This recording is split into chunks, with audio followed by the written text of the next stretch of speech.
buenos días. Como hoy iniciamos el tema de los casos clínicos, pues vamos a iniciar un pelín antes de lo habitual. Son 3 casos clínicos los que representan 3.000. El primero es Rosana González, de inmunología. Habla de hipersensibilidad al benzonidazol relacionada con la HLA-P35.05. Luego tenemos el Nobloda Ross, de endocrina. Habla de medicina transgénero, persona trans no binaria asignada a mujer al nacer. Y por último, Agatha Huella de Vicente, de medicina interna, que nos habla de un lupus eritematoso sistémico y esclerosis múltiple, una solución en principio excepcional, ¿vale? Como sabéis, tienen unos 10-12 minutitos para cada caso, con el fin de que tengamos, se está contando porque está abierto, con el fin de que tengamos unos minutos para preguntas, ¿vale? Y bueno, nos falta Agatha, pero viene cariño del partido, cuando quiera, pues, muy buenos días. Nada, presentarme, soy Rosana, como ha dicho el compañero.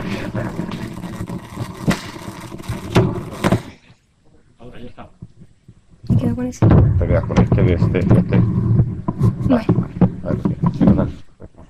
Bueno, muy buenos días a todos. Vamos a hablar en este caso de las particularidades del estudio de un caso que tuvimos de hipersensibilidad al albendazol, ¿vale?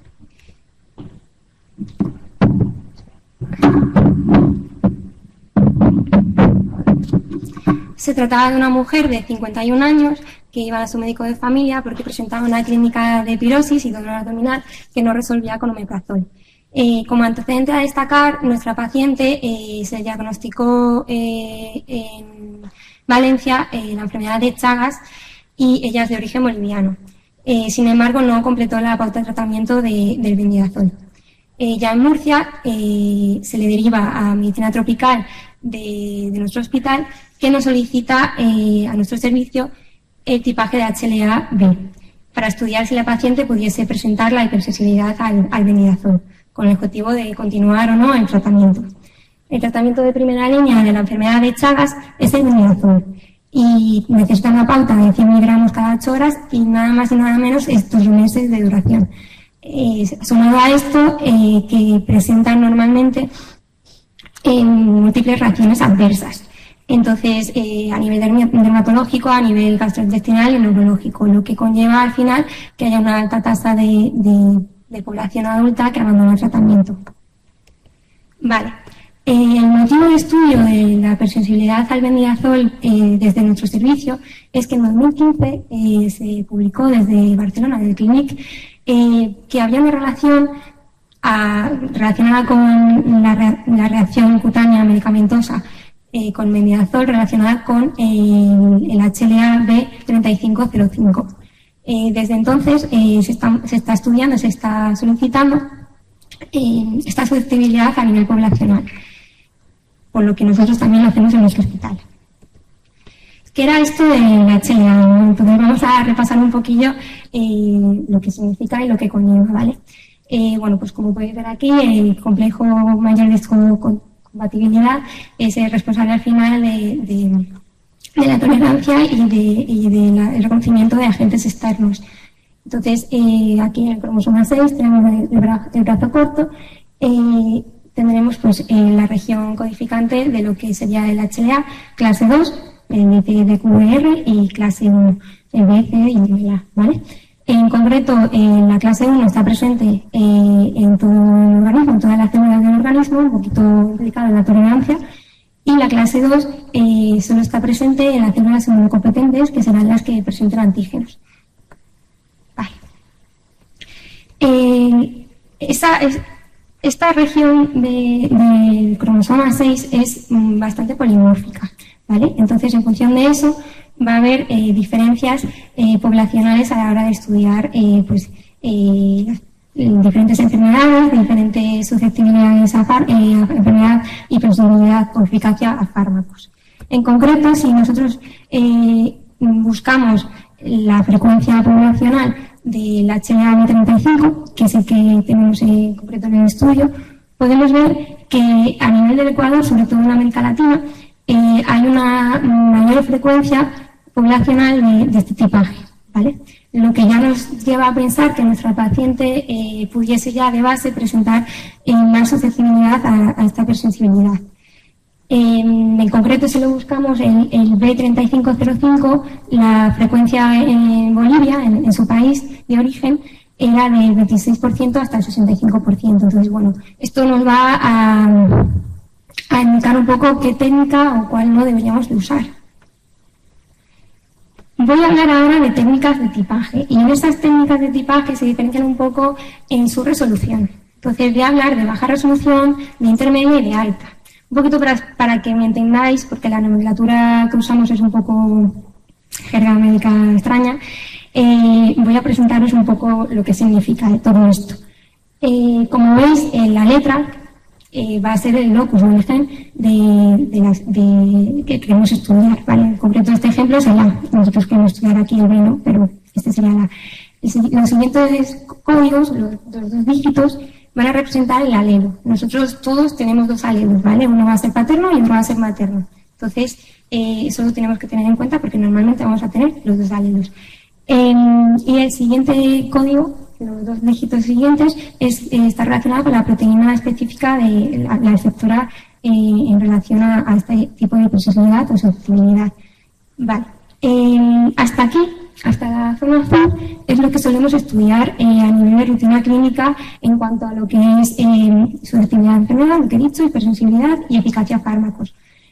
Los siguientes dígitos, el primero sería relacionado con el exón y el siguiente con el neutrón, ¿vale? Esto normalmente normalmente se usa para el trasplante de médula ósea. No es necesario para el resto, porque normalmente lo que está descrito cumple ya con lo que sería la alta resolución, que se quedaría hasta el cuarto dígito. Vale, entonces, por situarnos, esto es un ejemplo de un informe de una secuenciación de alta resolución en el que podemos ver pues cómo se nombraría esto. Esto es un paciente que no es la muestra, es un ejemplo, que tendría una alelo 35 y otro de un padre o madre, y el otro pues 57. Si lo queremos nombrar de baja resolución, pues será 35-57. Si lo queremos nombrar de alta resolución, tendríamos que poner el apellido 35-20-57-01, ¿vale? Un poquito para situarnos. Y en concreto, sobre todo, voy a hablar de una técnica que es de intermedia resolución, baja intermedia. Entonces, esto quiere decir que normalmente, como lo que hacen nuestras técnicas es diferenciar patrones de positividad y negatividad, al final esto va a ser específico de un alelo u otro. A veces solo es capaz de discriminar un tipo de alelo y a lo mejor el otro no. Entonces esto sucede y en este caso pues sería el ejemplo de que nos da 35-20, pero el 57 solo nos da baja resolución. Una vez explicado esta jerga, ya vamos un poco a hablar de la técnica que usamos aquí. Antiguamente se usaba la PCR-SSP, que lo que hacía era amplificar la región del ADN que nos interesa con diferentes primers. En concreto, pues queremos amplificar la zona B, con los alelos que se relacionan con la zona B. Entonces, esto se amplifica y luego lo leemos en hoja milagrosa. Si amplificado, pues como podéis ver aquí, no sé si... no me deja, aquí. Vale, como veis aquí, aquí esta región se quedaría amplificada y según esto sería positivo, esto negativo, se han descrito las variantes que nos hacen ser específicos de un alelo u otro. Podemos ir discriminando de esta manera. El problema de la SSP es que no permite normalmente discriminar la alta resolución. O sea, como veis aquí, este ejemplo sí que nos dijo los alelos con seguridad, pero la parte de alta resolución no discriminaba y tenemos pues una amplia variabilidad de cosas que pudiesen incluirse en nuestro tipaje que nos hacen saber si nuestro paciente pudiese presentar esa hipersensibilidad, en este caso, porque lo que nos piden es el 35-05, nos piden ya de alta. Entonces, en este caso, normalmente no deberíamos estar en la SSP. Lo que ahora mismo hacemos, técnica de rutina para estas enfermedades y estas susceptibilidades, es la técnica PCR-SSO. Lo que difiere un poquito de la anterior es, igualmente amplificamos el locus a estudio, pero luego esto se hibrida con unas ondas específicas de alelos. Estas ondas van a emitir una fluorescencia y esta emisión se puede cuantificar. De manera que en vez de tener un gel agarrosa que era un poquito más lento, vamos a tener sondas y diagramas que nos van a permitir, posibilidad y continuidad igual, pero nos van a permitir ser un poquito más esclavizadores en cuanto a la prioridad, por así decirlo, de nuestros tipajes. En concreto, este es otro ejemplo, no es el caso estudio. Como lo he dicho antes, esta técnica es de baja e intermedia resolución. Muchas veces nos va a dar baja resolución, como en este caso, 35-57 en este caso. Pero si podemos ver aquí, en la zona del 35, lo que nosotros queremos es excluir, que incluya el 35-05. Entonces, este ejemplo, por ejemplo, ya no habría necesidad de ampliar alta resolución porque no incluye en sus especificidades el 35-05 y ya sería suficiente para rechazar que esta paciente pudiese presentar, según lo que nos cuenta el estudio de Barcelona, esta hipersensibilidad. En nuestro caso, que es lo más excepcional a nivel técnica de laboratorio que hemos encontrado en los últimos momentos, es que resultó que nuestra paciente era homocigota para el 35 y que un tipaje de intermedia y baja resolución nos dio directamente de alta. Si lo hubiésemos hecho por la SSP, realmente pues solo podríamos haber dicho que es una homocigoto para el 35 y esto no nos hubiese permitido saber si la paciente es candidata para tratamiento o no. Si no hubiésemos estado en este hospital y no hubiésemos tenido otra técnica, a lo mejor esta paciente directamente no se trataba. Pero aquí sí, aquí lo que hubiese pasado es que hubiésemos hecho más coste porque hubiésemos tenido que repetir la técnica por alta resolución. Esto de la alta resolución, pues aquí tenemos la técnica SMT, que es una secuenciación. Entonces, pues está la región B del HLA y aquí arriba podéis ver que este es el exón, está la región que representa y los picos de amplificación, pues es lo que sale de la guanina, negativa, y todo esto. Entonces, perdón, se va literalmente redactando la secuencia del ADN y podremos saber realmente la especificidad y nos da una alta resolución. En este caso, pues se confirmó que lo que nos había resuelto la SSO era real y nos confirma que es una técnica bastante buena para el estudio de hipersensibilidades y susceptibilidades a enfermedades. Vale, entonces partiendo un poco de nuestra paciente, ya de por sí era una paciente que pudiese haber sido homocigota para baja resolución, que encima tenía más probabilidad de presentar el 35-05, entonces realmente, aparte de esa mayor probabilidad de tenerlo, es una técnica al final, la SSO, que nos permite abaratar costes y no ralentizar tanto los resultados. Porque si la SSP normalmente se tardan en hacer un día, teniendo en cuenta también que lo hacemos en bloques de pacientes, no lo hacemos uno por paciente, entonces a lo mejor se ralentiza también una semana en conseguir ese grupo de pacientes. Y la SBT, que es la secuenciación, tarda ya directamente 2 días, pues son 3 días de trabajo, y las SEO son 3 horas. Entonces realmente ya simplemente por cumplir con esa gran capacidad resolutiva de lo que es decir ya directamente una posibilidad de alta resolución o directamente intermedia, nos facilita mucho el estudio de las enfermedades y hipersensibilidades, porque al final cada vez con los avances de la investigación y demás nos van dando tipajes de susceptibilidades más grandes, más amplios. Entonces no nos sirve ya casi la SSP y de hecho, por ejemplo, ahora mismo estamos introduciendo la SSO para técnica de guardia de trasplante de órganos sólidos. Y bueno, eso, que a nivel de técnica de estudio, pues que la SSO se ha demostrado que es rápida, eficaz y coste eficiente para el manejo de estos casos de hipersensibilidad a fármacos. Y cualquier pregunta que tengáis, aquí estoy.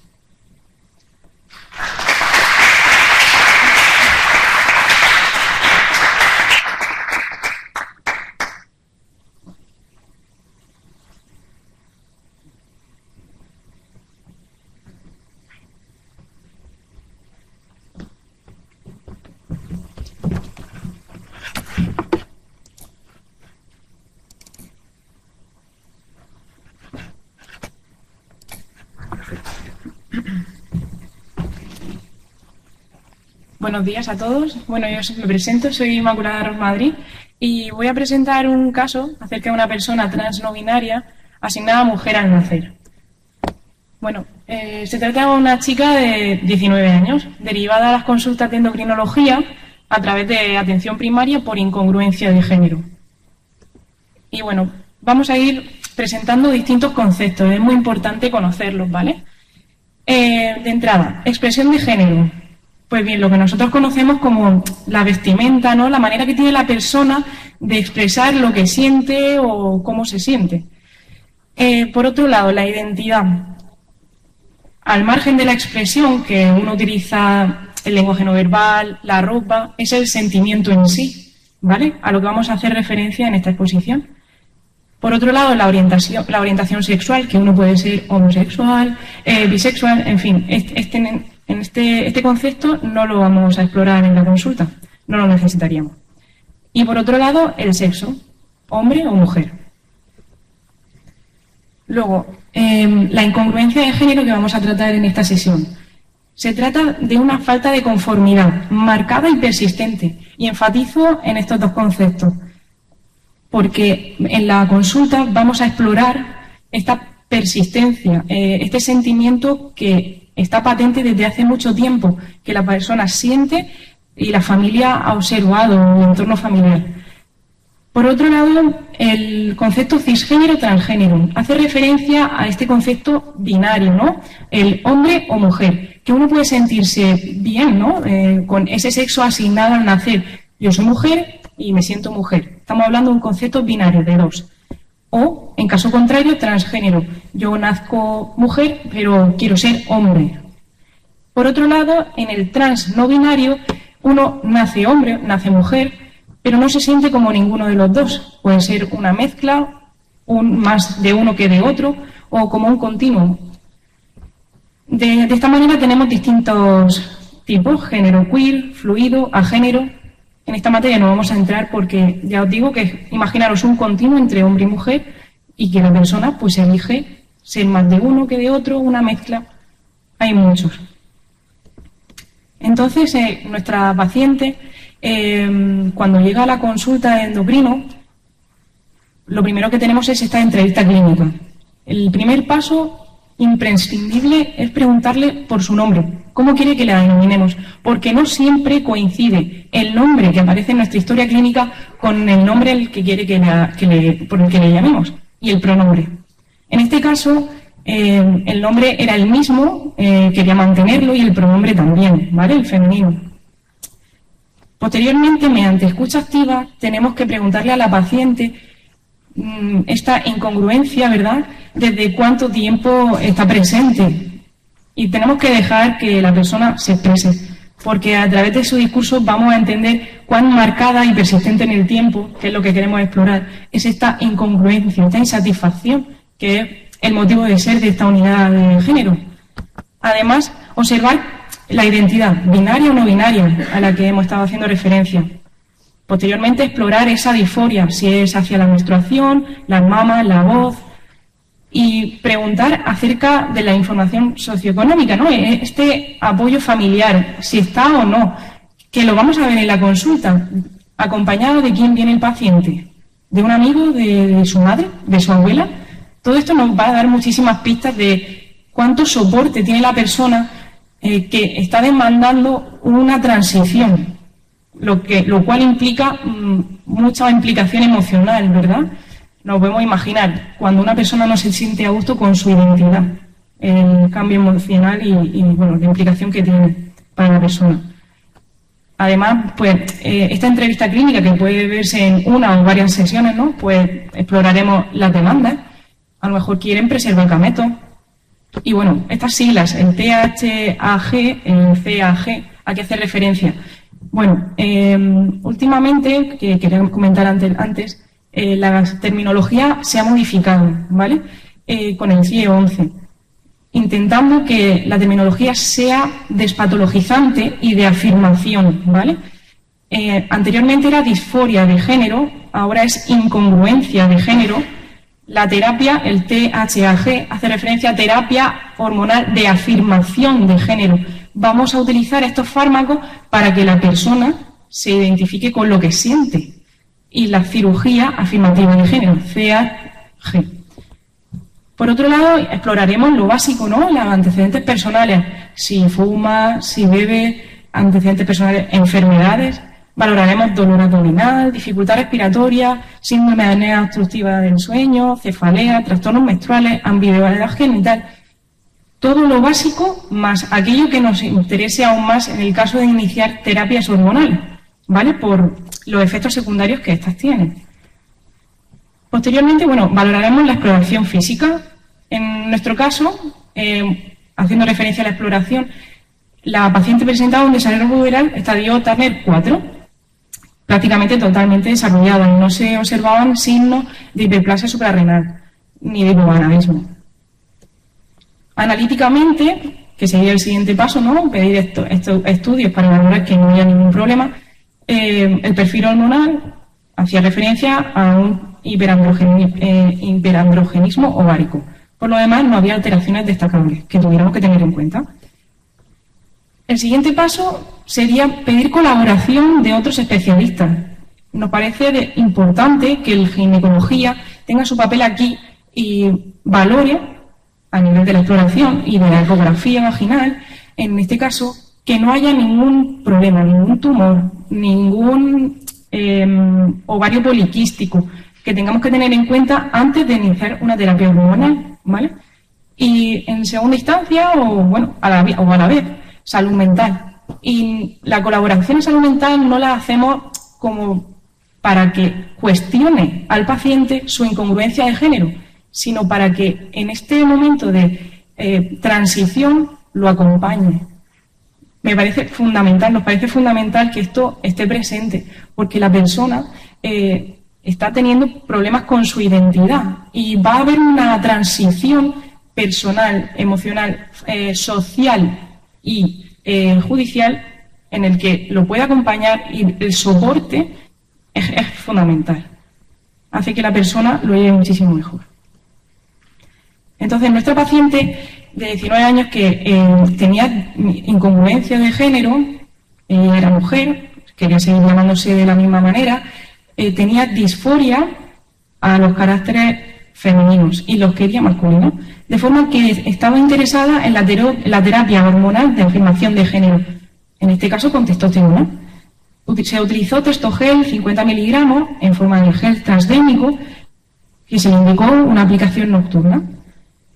Además, se le informó acerca de los riesgos de transferencia, si lo aplicaba en otras zonas o si se pegaba con otras zonas de la piel. Por otro lado, se le preguntó acerca de la disforia hacia la menstruación, que, bueno, al utilizar la testosterona, la menstruación puede desaparecer o no. Lo iremos explorando a lo largo del seguimiento. Además, progresivamente, ella también manifestaba su disconformidad acerca de sus mamas. Estando interesada en la mastectomía. Y se llevó a cabo, además.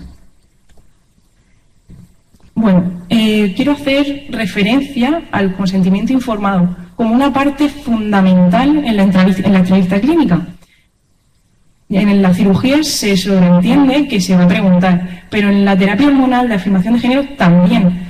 Y constituye un momento relevante en la consulta, porque nos va a motivar a informar a la paciente de los efectos deseables y los no deseados. Y además gestionaremos las expectativas. Les preguntaremos qué espera de la terapia, que no, y le manifestaremos pues complicaciones que pudieran ir surgiendo y demás. De esta manera tenemos una entrevista clínica que nos va a ayudar a ver mediante la escucha activa todo esto. Las pruebas complementarias, la analítica, la interconsulta, ginecología y salud mental. Y finalmente llegamos a este tratamiento.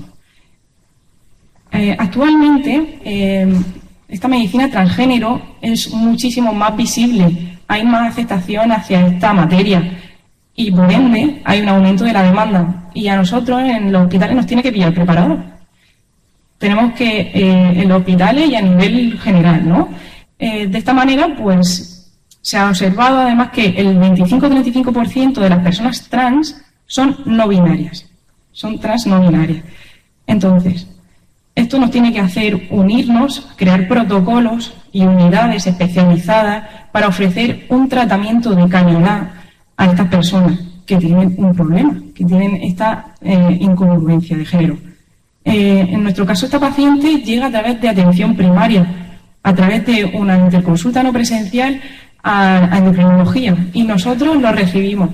Y en conjunto con las especialidades quirúrgicas y salud mental, le ofrecemos el mejor tratamiento, adaptándonos a sus necesidades.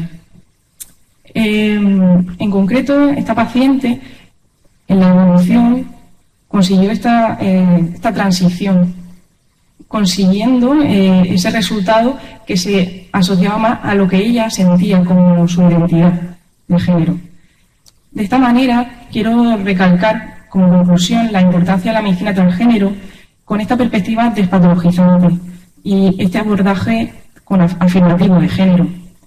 Y destacar que este aumento de la demanda tiene que traducirse en la adaptación del modelo asistencial mediante un abordaje multidisciplinar e integral en el que las decisiones son consensuadas entre el paciente y los distintos profesionales y en la que la salud mental entra como participante colaborador. Y que la asistencia estará basada en la evidencia científica, por supuesto, en la experiencia clínica y en el consenso entre profesionales, legisladores y asociaciones. Y bueno, muchas gracias y si tenéis alguna pregunta, aquí estoy para lo que necesitéis.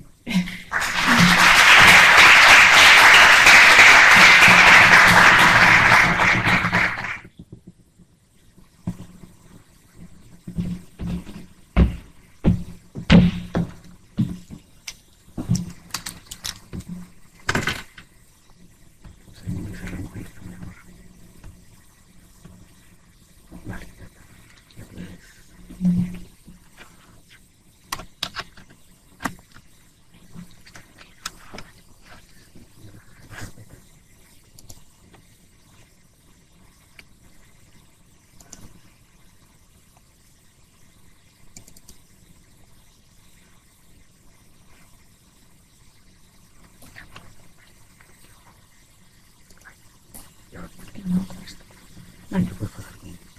Con la flecha. Vale. Ya. Buenos días. Bueno, soy Agata Oya Vicente, residente de primer año de medicina interna, y voy a presentar este caso que he llamado Asociación de Lupus Eritematoso Sistémico y Esclerosis Múltiple, una asociación excepcional. Mi caso clínico trata sobre una mujer de 57 años sin antecedentes de interés que en 2018 comienza a ser estudiada por unos infiltrados pulmonares bilaterales persistentes durante largos periodos de tiempo y cambiantes. Esta es la evolución, esta es la evolución de las imágenes de las radiografías, donde podemos ver unas consolidaciones periféricas que van a estar durante largos periodos de tiempo y luego van a ir desapareciendo para ir apareciendo en otras localizaciones. Estas son las imágenes del TAC, también desde el 2018 hasta el 2021, donde vemos las consolidaciones periféricas que van a persistir y luego van a desaparecer, apareciendo en otras localizaciones. Este sería otro corte a nivel de las pulmonares, donde serían las consolidaciones periféricas que luego desaparecen. En 2019, nuestra paciente es estudiada por una anemia hemolítica autoinmune por anticuerpos calientes que se va a tratar con corticoides con muy buena respuesta. En este momento se hacen estudios de autoinmunidad donde encontramos unos ANA positivos, unos antimúsculo liso positivos, un C4 bajo, una hipergammaglobulina policlonal IgG e IgM y la serología para el virus Epstein-Barr IgG positiva pero con carga viral negativa. El resto de serología y autoinmunidad en este momento es negativa. En enero de 2020 consulta por estas lesiones que va a tener 6 meses de evolución y durante el mes siguiente se va a ulcerar y va a acabar desapareciendo dejando una cicatriz central. La anatomía patológica lo informa como una fase evolucionada de un pioderma gangrenoso. Ese mismo año, 2 meses después, la paciente consulta por unas lesiones similares del cuero cabelludo que van a desaparecer sin dejar cicatriz. Y en verano consulta por estas lesiones en la palma de la mano y en el segundo dedo de la mano izquierda, que ven aquí, que la anatomía patológica informa como pustulosis palmar con exotitosis neutrofílicas pongiformes. Hasta este momento, la mujer presenta o había presentado en su evolución fotosensibilidad, alopecia no cicatricial, atralgias en ambas manos con rigidez matutina y vespertina, positividad para ANAS, deficiencia persistente de C4 y anemia hemolítica autoinmune, que junto con los infiltrados que hemos dado en las imágenes previas nos hacía sospechar que tuviese una neumonía organizada criptogenética asociada a lupus eritematoso sistémico. Estos son los nuevos criterios de clasificación del lupus del 2019.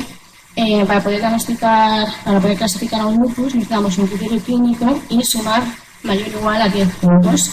He dejado en amarillo lo que cumplía nuestra paciente, los anticuerpos positivos, fiebre, alopecia, las artralgias, hemólisis autoinmunitaria y C4 bajo. De forma que, cumpliendo ese criterio clínico y sumando 17 puntos, podríamos clasificar a esa paciente como un lupus. Además, la biopsia pulmonar demostró esa neumonía organizada criptogenética. En 2021, nuestra paciente consulta por una hipoestesia unifacial izquierda que va a afectar a las 3 ramas del quinto par craneal. En el resto de la alteración neurológica se ve una hiperreflexia y la paciente refería una sensación de calor distal en ambos pies. ¿Sí?